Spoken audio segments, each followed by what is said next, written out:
Well, good morning, good morning, good morning, and life is a joy. Yes. Yes, and we are having a good time. We're still doing a few little odds and ends on the bus. Practicing boondocking with just having no electricity or water hooked up this week to see how that all goes.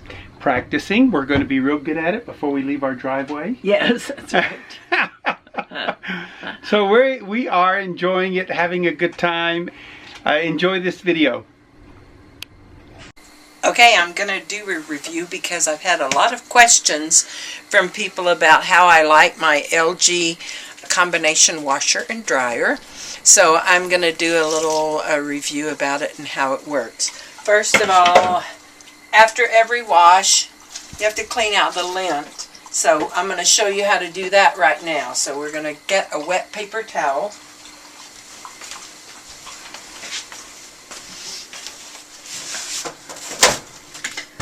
And then if you can see, you may not be able to see it on the camera, but if you can see it, there's a lot of lint here.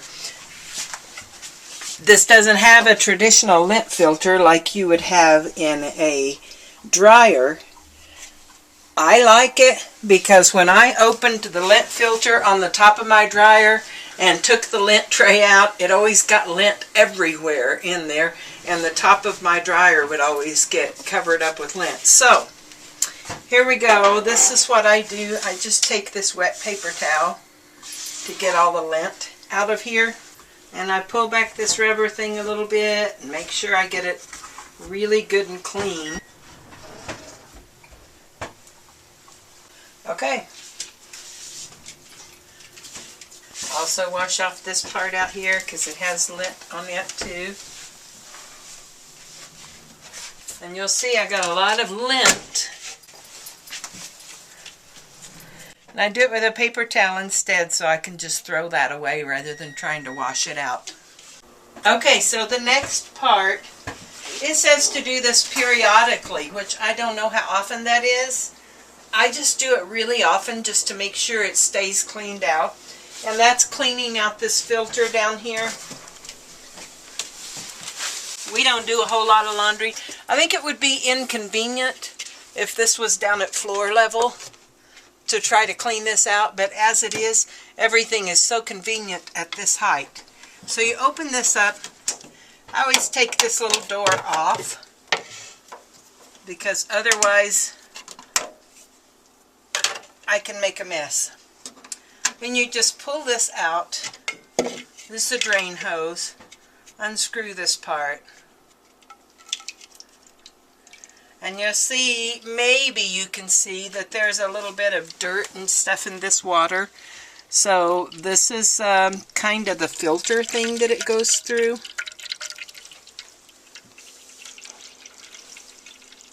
There's not much because we have good filters. That's right. So there's not a lot, but there is some in the clothes. So it gets in there.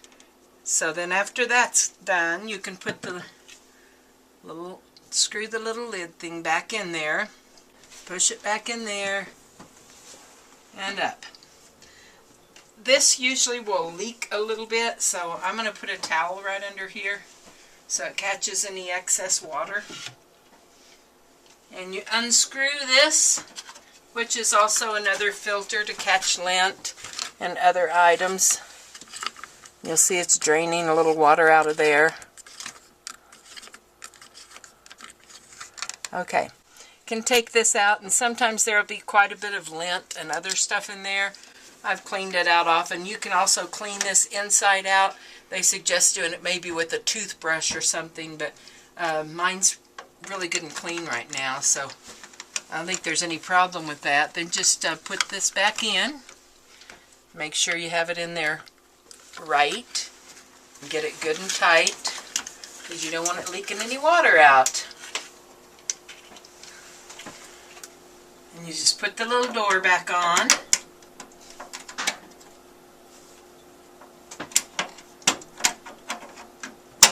And that's all set. So those are the maintenance things that you need to do to take care of it. So now I'll tell you how I like the cleaning and everything on it. I love it. I think it is absolutely wonderful. One of the things that I love is the fact that I turned it on the other day and we decided we need to go to town for something. So I went to town. When I came home, the clothes were not only washed, but they were also dry. And so all I had to do was take them out, fold them out, and put them away. So that's easier for me than trying to remember to change them. I have had a lot of clothes in the past that get smelly stinky because I forget to change them until a day or two later. So it works really well. You can wash the clothes. It has a great panel up here that explains how everything works, and it has a steam cycle on it. Has this other cycle that is just regular washing and drying. It also has an allergene deal which does the steam and really gets it really clean. It holds quite a bit of clothes. I don't remember the exact size on it, but quite a bit, and it is very energy efficient. They say that you should only use about half, that you should dry about half of the clothes that you wash in here to get them really dry. I haven't really had that problem, but I haven't been putting large loads in here. The only time I find that I have that problem with it, of them not being quite dry, is if I have some lightweight things in there with some heavy things. Say maybe I put some sheets in there and I put a towel or two in there. The jeans. Towels, what? And jeans. And jeans, yeah. Well, jeans I wouldn't put in with that, but okay. Jeans in with shirts maybe or something. The lightweight things will be good and dry because it has a sensor that senses when they're dry. And maybe the jeans or the towels might be a tiny bit damp. That's easy to fix because you can take the things that are dry out and just push the dry button and put them back on a little bit longer for dry. You can also, it also has the option, instead of doing a normal dry, you can put it up here to more dry, or you can put it on a timed dry. So there are a lot of options on getting the stuff dry. I have absolutely no problem with it. I think it's amazing to use, and I love the little musical tones that it has rather than all the time. So anyway, I just had a lot of questions about this, how I like it. I love it. I couldn't be happier with it. I think it's just money well spent. It was quite expensive, but we intend for this to last us for a long time. We don't do a lot of laundry like we did when we had kids at home. So that's it. Okay, Debbie wanted a shelf back here to put clothes on, but after I built it, there was just a lot of wasted space, it seemed like, because I made the shelves too far apart. So, if you want to show us, Debbie, these shelves are removable. So if she wants to put big items in there, she can. I just added a shelf on each one of them so that now she has a smaller area, and it seems to work much better. Right, baby? Yes, and also I can separate Jim's jeans from my jeans on these two shelves. All of Jim's shirts are hanging up, but we put some of our jeans, both of our jeans, on the shelf, and so I can put his jeans in one spot and mine another, and that makes it easier. This will probably be for music down here because I have a lot of sheet music and music books and stuff. I can't bring them all. I have picked out some select ones that probably that's what'll end up going there. Hey there, this is another low-carb hint. We try to watch Jim's carbs to keep his sugar level down. One of the things that we make, because he likes crunchy things, is we make cheese chips.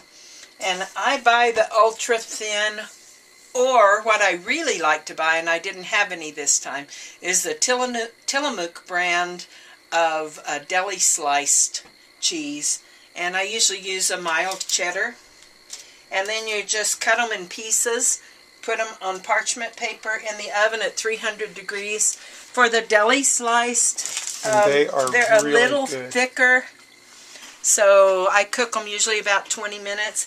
These I cooked 15 minutes and some of them got pretty brown, but this is the extra thin Sargentos. I think here it is. Yeah, ultra thin. And so they get done a little faster. Probably about 10 or 12 minutes would have been enough on them. They're very good. But they taste good, and they're a good alternative to And eat with dip, with guacamole, and stuff like that. And especially the deli thin ones, the Tillamook deli thin ones, they make a little stronger chip. So that you can actually use them for dip a little better than these. Well, life is a joy, that's for sure. Hope you enjoyed the video, and we'll see you real soon.